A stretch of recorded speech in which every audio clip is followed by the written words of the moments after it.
If you're a techie person, you might like to chat to the PNC if there isn't already one and try and set up a Facebook page. And that's a really nice way to not only promote the things that you're doing in Tuckshop and some of the menu items that you're offering, but also to ask for helpers regularly. Also, you can just put signs around the school in obvious places. Just run it by the principal first. So some prominent positions where they're visible, maybe at the front gate where parents wait to collect their kids, maybe at the tuck shop window where people will be queuing. Remember, grandparents can be extremely helpful and they often have a little bit more free time than parents. So consider including them in your communications. With grandparents, just bear in mind that they will need a blue card to volunteer in the tuck shop, which is free. A volunteer blue card is free. It just takes a little while to apply for it. Parents of students at the school don't need a blue card.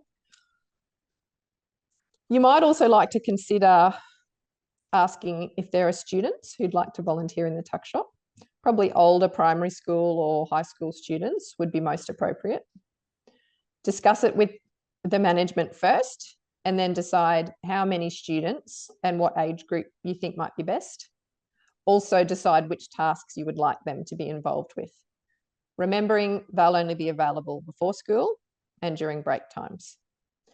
They will need to also obtain consent from their parent or guardian before starting, and you'll need to make a policy of some sort that details what tasks they will be doing in the tuck shop. There are also some community organisations that can help out with supplying volunteers. We've listed some here. So Zonta, Lions Club, Rotary, Queensland Country Women's Association, and the Men's Shed. Also Centrelink. You can register, your PNC can register as an organisation that's willing to take volunteers. There's a little bit more information about that one coming up. But I also just wanted to mention prep orientation days, which will be coming up in term 4 for the incoming body of parents. That's a great opportunity to promote your tuck shop and make sure the incoming parents know there is a tuck shop, that it's awesome, and that you always want volunteers.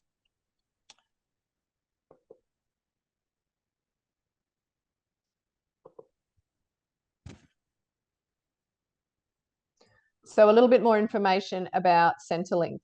There's a link there. You can provide voluntary work opportunities if you're a community-based organisation and if you have appropriate insurance. So just jump online. You can complete the relevant section in the verification of voluntary work form. You need to provide evidence of your not-for-profit status and also evidence of your insurance. And you might find that you can find some volunteers that way. All right, what jobs can volunteers do? Anything you need them to do. Making sandwiches, making wraps, cutting up fruit, preparing snack boxes, packing lunches, sticking labels on paper bags, serving students over the counter, washing dishes. Just make sure you demonstrate each task clearly, and also using job cards, which I'll discuss in a bit more detail later.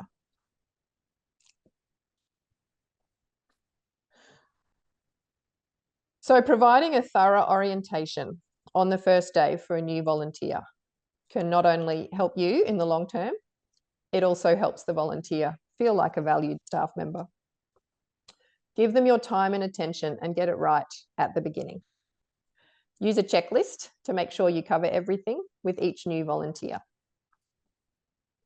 as well as the basics like where to put their bag, where to sign in. Is it in the office or in the tuck shop? Where the toilets are, the layout of the tuck shop, and an introduction to other staff. They also need to complete the mandatory all staff training. Sign the last page of the document, and this is kept on file in the office or at the tuck shop. We also recommend offering your volunteers the chance to complete some short online training courses in essential food service skills. Safe food handling and allergy management are two of the courses that it's best practice to offer to your volunteers. You can set them up in the tuck shop with a computer to complete the training modules while they're there, just because this means they're more likely to actually complete them because they've got the time set aside. And it makes them feel valued that you want them to complete these courses and have these new skills. So each one of these is about 60 minutes and they're both free. You can find them on the Quast website. Lastly, make sure they've had time to read through your policy and procedure guides and show them the roster system that you use.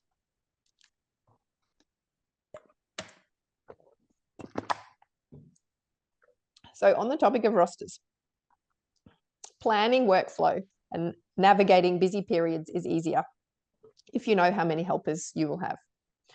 If people can't stay for the whole shift, ask them to come during the busiest prep or service times, usually which is first thing in the morning or about an hour before lunch.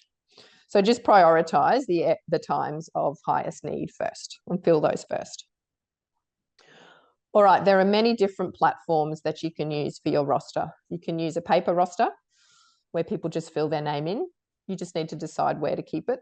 And you also need to make sure they've recorded the days that they've put their names down to, if there's only one master copy of the roster. An online roster, there are a couple of different platforms. I know of Volunteer Sign Up, and I know of Google Docs. If anybody knows of some other ones, please type it into the chat or let us know. So Google Docs is a live document, which means people write their names in and it pops up for everybody that's had that document shared to them. The nice thing about digital rosters is you can just usually include the link in newsletters or the Facebook page, and it's quite easy to disseminate widely. Try different roster options until you find what works for you and the school community. You might like to ask your volunteers what type of roster they find easiest to use. Bear in mind the school community in your specific circumstances. Some people may not actually have internet access, and they may find online rosters or digital rosters a little bit tricky to use. So just bear all those things in mind when you're deciding which roster to use. Divide the days up into small chunks of time, which may seem more manageable for some people to fit into their busy lives, rather than asking them to come in for the whole day, because they might be a little bit put off by thinking that you have the expectation that they'll stay the whole day.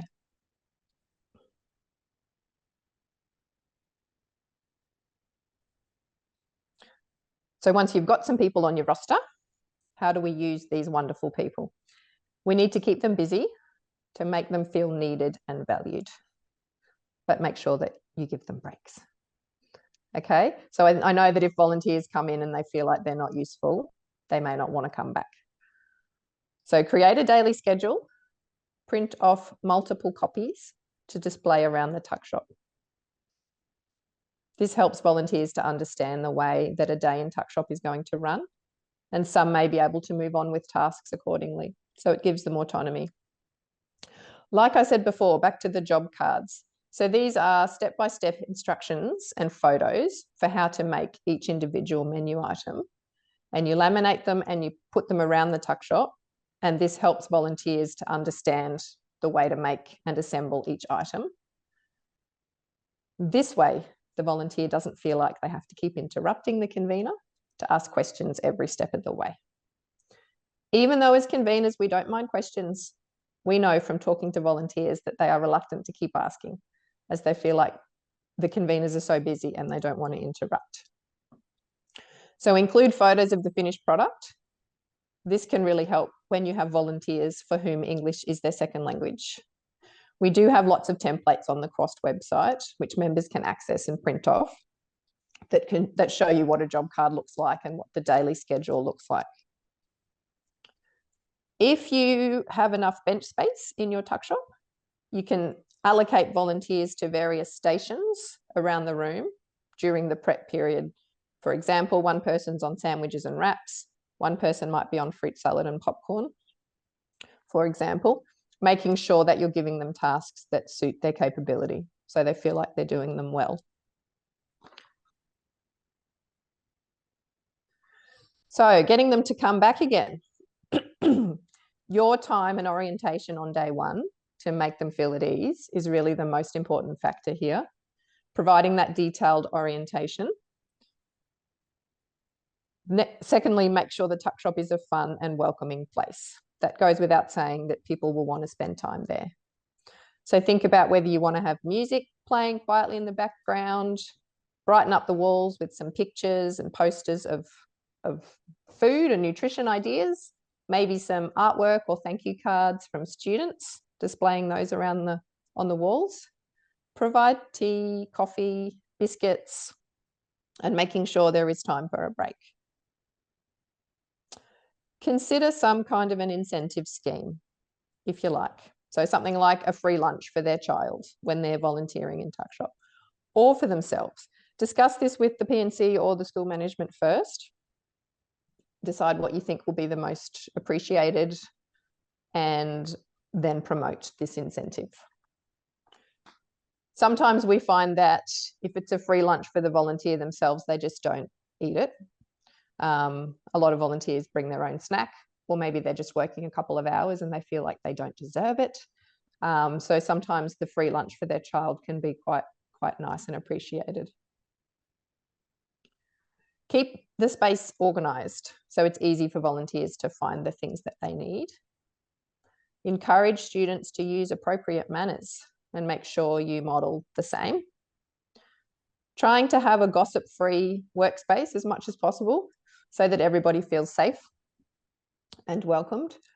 And also saying thank you, verbal acknowledgement, a card or an email, a certificate of thanks, a social media shout out, thanking your volunteers, public acknowledgement. You might even like to consider awards during school time on assembly. A few other ideas. Consider whether you'd like a tuck shop uniform. So maybe a polo shirt, if the school or the P&C has the funds for this. Show them that you value their ideas. Give volunteers a voice. Ask for feedback. Ask your volunteers to contribute ideas such as recipes to try or a special event day theme that they might have. It shows that you value them and you value their input. Arrange social gatherings throughout the year. For example, maybe once a term. So something like a picnic in a park where people can bring their partners and their kids along. Taking an interest in your volunteers' life outside of the school tuck shop shows that you value them as people. You might also like to consider an end of year staff gathering for the volunteers and yourself to say thank you, such as a dinner in a restaurant locally.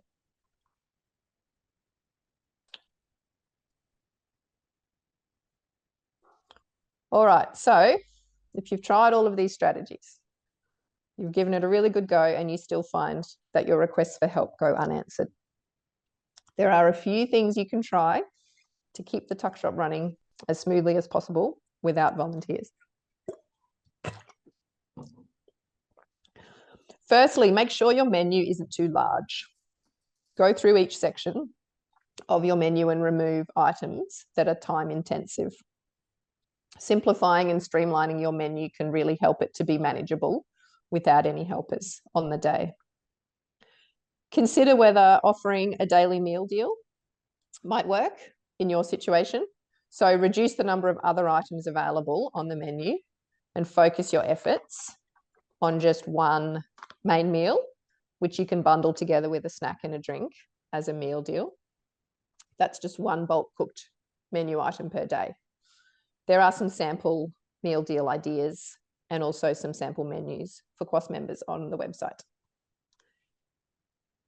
If you have volunteers who can't commit their time physically in the tuck shop, but they have said they'd still like to help, you might consider introducing a donation scheme for home bake. Donated home bake can reduce the number of snack items that you have to prepare on the day, as well as being a good option financially because it's all donated. You may wish to offer guidance about recipes. The QUAS website has some baking recipes that are amber under Smart Choices. Baked goods containing confectionery, including icing and chocolate chips, fall into the red category in Smart Choices. So you can provide guidance if you wish to have a menu that complies. And also recommending the free online Safe Food Handlers course to your volunteers who are going to bring in home bake is a really good idea. It just takes an hour. Is a donation scheme for commonly used tuckshop ingredients an option for your school? Parents may like to donate pantry staples, such as dry pasta, bottled passata or tomato paste. Non-perishables are best. Specifically requesting brands can be helpful, and also keeping track of what you have and what you still need is highly recommended. If a goal for your tuck shop is making profits, review your menu again. Remove anything that isn't great for the profit margin, because popular doesn't necessarily equal profits. You might be surprised to see the actual profit each item on your menu makes. Getting rid of the low profit items, even if they're popular, can free up your time for you to focus on the more profitable ones. Go online. If you don't already have an online ordering system in use, consider looking into it. They save time in the mornings, and they can help you zero in on useful stats like top selling items. You may need to think about reducing the number of days you're open. It may not be possible to run a full-time tuck shop with no helpers. So talk to the P&C or the school management about cutting down on your days, even half a day. Heat and serve Fridays might be an option that's worth trying in your tuck shop. This can help manage the busiest day of the week, which is Friday in most places. Promote those items that you can serve easily. So either pre-prepared batch cooked items or commercial items, which can be reheated and served easily. Remove the menu options like burgers, wraps, and sandwiches on this day, on Fridays, because they require a lot more time in assembly right at the time of service. Lastly, I'd just like to draw your attention to the volunteer management course, which is available on our website. It's a self-paced online workshop. It takes about 90 minutes to complete. It costs $50, but this includes a volunteer induction kit. In the volunteer induction kit, there are resources such as the templates that I've mentioned for rosters, templates for policies, job cards, and daily schedules. And there you can see what the volunteer management course covers across 5 modules. Okay, thank you so much for tuning in today. Thanks for taking the time at the end of your busy tuck shop day. I hope there's been something that you could take away from the session that may help you to navigate the volunteer shortage. Please let me know if there are any questions. Yeah, I've got one question. Yes. Can all those slides, can we access them somewhere to print them off, or? From my presentation today? Yeah, from today. That's a good question. Karen? Or Deanne? Sorry. Yes, you can. Just give us a few days. Our comms officer, Chrissy, will put together this presentation, and you'll find it on the QUAS website under training. There's a link. It takes you to our YouTube channel where you'll find all of our network meeting recordings. All right. That's great. Thanks, Karen. That's okay. Yeah. No, that's good. We're employing someone to do all the volunteer and the Facebook stuff and all that sort of thing to try to get more volunteers. Oh, great. So yeah, we've just got a job out now, actually, if you know anyone. Term time. Okay. 9 to 2. And we're employing them to do a bit of marketing, have contact with with parents to see if they want to volunteer. We do sign up, so they would, control the sign up roster. So yeah. Your tuck shop's 5 days a week, I assume? Yeah, we're 5 days a week we serve breakfast through until after lunch. Yeah. So I'd suggest you get that person, whoever it is, that you get into the role to do the volunteer management course.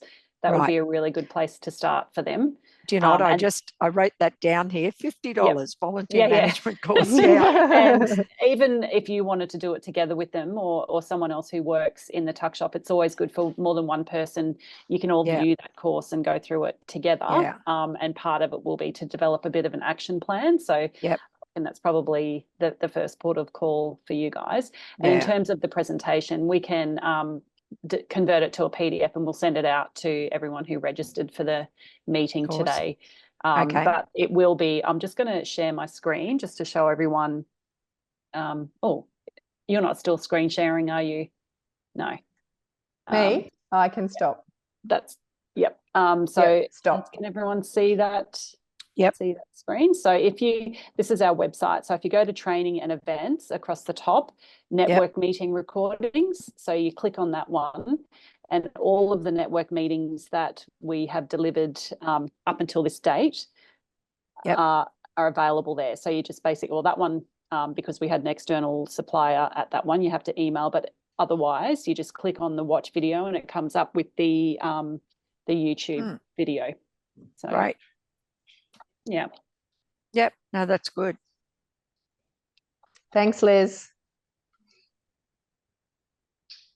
Collecting the kids. Yeah, I mean, I think the stuff that you said, Nat, around being really organised in the tuck shop's really important, and making sure that when volunteers come in that they're not feeling like they're having to constantly interrupt you when you're very, very busy. I mean, tuck shop conveners are just, famously it's one of the busiest roles that we can do. And so if you can do, spend some time doing orientation with your new volunteers, making sure that they understand where everything is, and then have everything documented and displayed somewhere in the tuck shop, then they can just get on with their job and they don't have to keep interrupting you. I know that when I have volunteered in my child's tuck shop, I just felt like I was constantly in the way because there wasn't anything documented and I didn't really feel like I added much value. I felt like I was a real distraction. So making sure that you've got all of that stuff sorted out before they come in, and then they can just get on with it. And, because your volunteers are busy people as well in their other lives. So making sure that they're feeling really valued while they're in there is really important. Absolutely. They want to feel like they've been really useful. Yeah. Thanks, Deanne. Karen, did you have anything else to add? No, Sue, I think it's great that you're getting a volunteer coordinator, and that's another role that you could put a call out in your school. You might have somebody who doesn't really have time to come into the tuck shop a lot, but's keen, knows a lot of parents, chatters to everybody, might be one of the class parents. Somebody like that's a great person to get on board as a volunteer coordinator. They can work with you. They can take some, load off your shoulders. They can help run the program for you. They can help do all the training for you. So that's another role to consider if you can't get volunteers in the tuck shop at the moment. Yeah. And really, we know PNCs are volunteer organisations. So, it's not just incumbent upon the tuck shop convener to find volunteers. It's actually the PNC's role to do that as well. Yeah. Yeah, because the PNCs will have, the classroom rosters and those sorts of things. So somebody's running that. So it might be another thing that they can do to help the tuck shop. Yeah, because we have a lot of volunteers. We've got about 60, 70, 80 volunteers every week, but between the two tuck shops, but they don't always turn up. So it always really looks good on the sign-up roster. And then we're trying to find ways to get them to actually turn up. So that's what we're sort of, that's why I thought I'll tap into all these meetings and see if there's some ideas there, or it's just the little trying to get them to sign up. So they all sign up for the senior roster because they all want, I give out aprons at the end of every senior class to our volunteers, and we've had them done really nicely with the grammar badge, Brisbane Grammar Tuck Shop, and then underneath we've got been there, done that. And they all want those aprons. And I say to them, you've got to volunteer to get one of them. Yeah. So we do get a lot of grade 11 and 12 mums coming seriously because they want that apron. Wow, it's a status symbol. So we've got to come up with a few more little gimmicks to get them in the door. Yeah. Yeah, I mean, something that we all know is that volunteering is declining everywhere. It's not just in schools, it's not just in school tuck shops, it's across the board. And, you know, Volunteering Queensland does a report every year, and their report this year showed yet another decline in not just numbers, but also the amount of time that people have available. And, you know, it's pretty obvious to us when you look at the unemployment rates that are continuing to go down. So more people are in work, and you know, they're being required to work to cover the cost of living at the moment. So, you know, it's not an easy thing. It's never been easy, but it's constantly getting harder and harder. So those tips that Nat presented at the end of the session around what you can do without volunteers is really important, because that may be, you know, the new normal going forward. The tuck shop model was built upon volunteers. You know, back in the day, there wasn't anyone paid to do the role. It was all volunteers. And, you know, then we've sort of, I guess, transitioned to having one person employed and then everyone else volunteering. And now more and more we're getting to the point where if you want hands on deck in the tuck shop, you need to pay for them, which is, you know, it's a shame, but it's no one's fault. It's just, that's just the way things are going at the moment. Yeah. And I think it's important, you know, as Nat was saying, to give volunteers specific roles to make them feel important. In that whole recruitment process, sit down and talk to them and ask, what sort of jobs would you really like to do? Or are there things that you don't want to do? You might have, and people have lots of reasons for not wanting to do things. Somebody might not want to handle the cash, or if, you know, if you've got FPOS, they just might be scared of that and go, no. But if you don't ask them and you stick them on that specific role and it's something they don't want to do, chances are they won't come back. Yeah, absolutely. They haven't found out what their passion is and what they'd really like to do. Yeah, we found that a little bit with vegetarian or vegan. And if I say to them, oh, could you stir this, you know, sauce for the spaghetti bolognese? And I say, do you have any problem, you know, handling any meat products? And some of them say, actually, I'm vegetarian, I don't like to do it. So you just find something else. That's right. But you've asked them, so they appreciate that, and you find something else for them to do.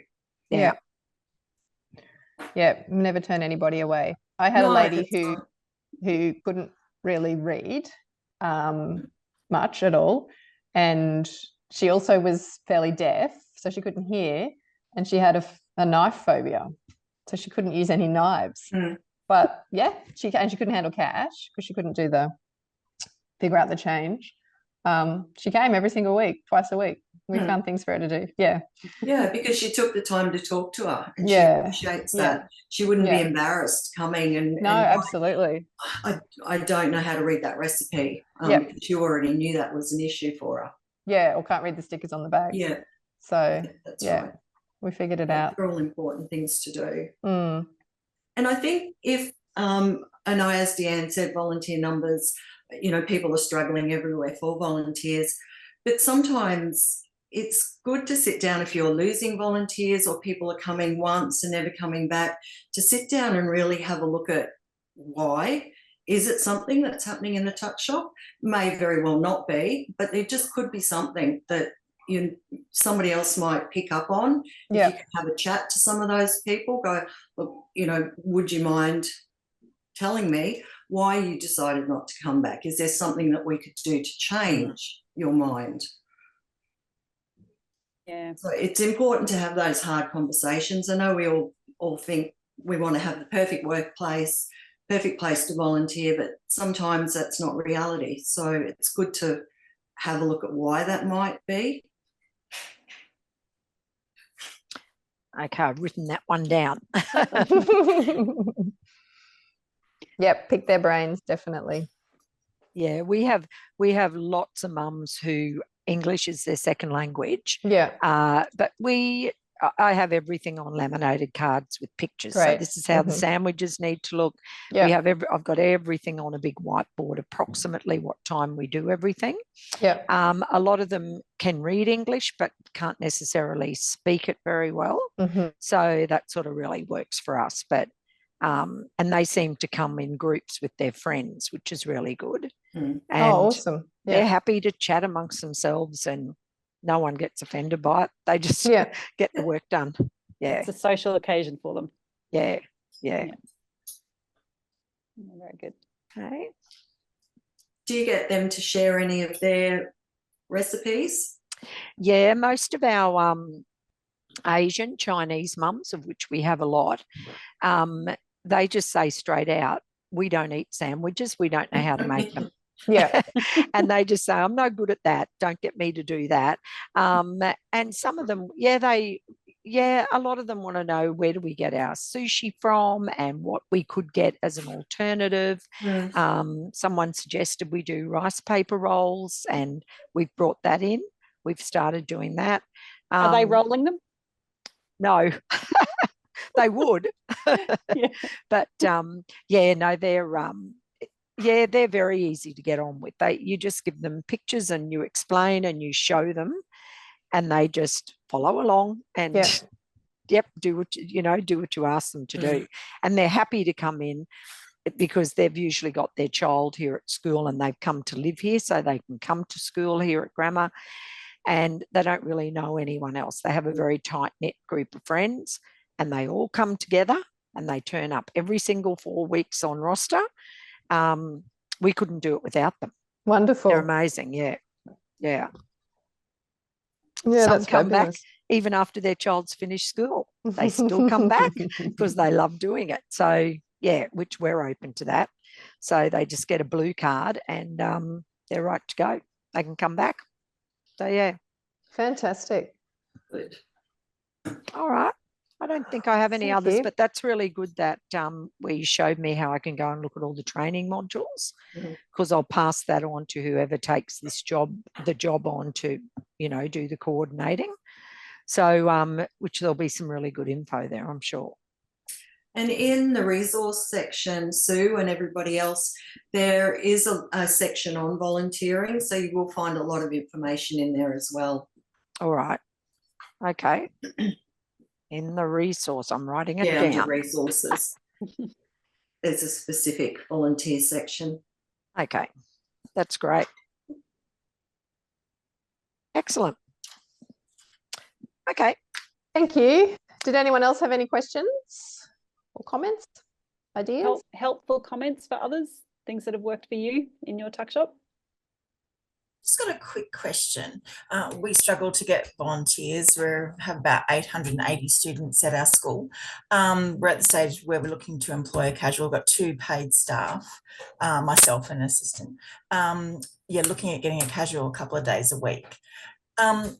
We've been told by the PNC that we can employ a volunteer that has been, but then she's not allowed to do any volunteer hours.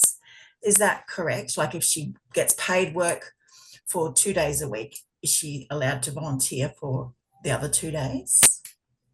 Are you a PNC run tuck shop or a school run? Yes, PNC run. The PNC award does allow for volunteer hours, but it does say it's for schools under 600 students. So I'm not sure. That's would be what right. So she's such a dedicated volunteer, would like to give her the first opportunity, but they're saying that then she can't volunteer on the other days, so which makes it hard because we don't have a lot of big pool. I'm going to inquire with PNC's Queensland about that, because it shouldn't be a disincentive to give somebody paid hours and disincentive for them to be able to continue volunteering. So absolutely, What was your, I think we've got your contact details, haven't we? Yes. Registered. So I'll find out from PNC's Queensland. I'll get back to you about that. All right, that'd be excellent. Thanks. That would be a shame. Thank you. You certainly can't do it the other way around, turn a paid position into a voluntary position. That is against industrial relations legislation. But Yeah, I think as Deanne said, I think they must be referring to that P&C clause, I think, and the Yes. number of children at the school. Students, yes. Yeah. I believe that was the factor that Yeah. there were over 600. So yeah. I would expect that's more in the convener role though, rather than casual assistance. Fine. But anyway, I'll check with P&Cs Queensland and let you know what they say. That would be awesome. Thank you. Yeah. Any other questions? Good luck, Claire, with getting some volunteers into your tuck shop. You're at Belmont, I believe. Is that correct? Yeah, we are at Belmont. Yeah. So Just, have you got a bit of a strategy organised? Not really. Okay. Just at the very beginning stages. When I say the very start, I mean like day one. Yep. Yeah, no, we've just been looking at how I mean it's all across our whole school culture just for volunteering in general and how we can just try and improve it a little bit. And then just, you know, we've had been at a couple of meetings where we've had some parents you know, saying that they'd be happy to help out, and we're like, okay, we just need to try and reinvent how we do this. And yeah. So the tuck shop's been running for a while, but without any volunteers. Yeah, the tuck shop's been running for years. Yeah. Let me tell you, the coordinator's here looking haggard. So that's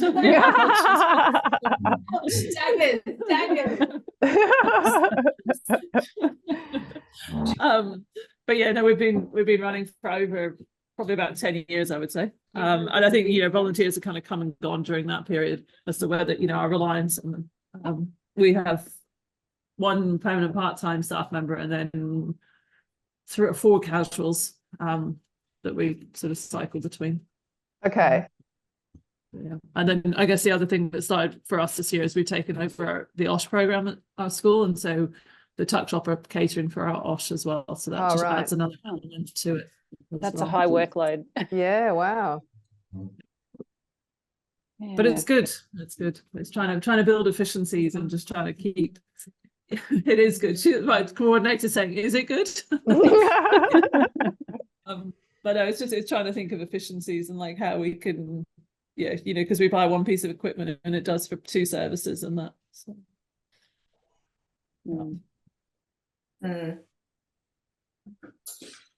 Okay, well, I'm going to log off now.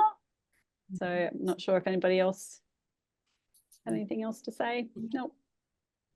No. Thank you very much. All right, thank you, everyone. Thank you, Nat, and congratulations on your very first Tuck Shop Network meeting hosting. Yeah, you you were all my job. guinea pigs. I didn't tell you that. Hopefully you've got confidence to do more of these because you did a good job. Yeah, thank you. I'll talk to you soon. Bye, everyone. Right. Thank you. Bye. Bye. Bye.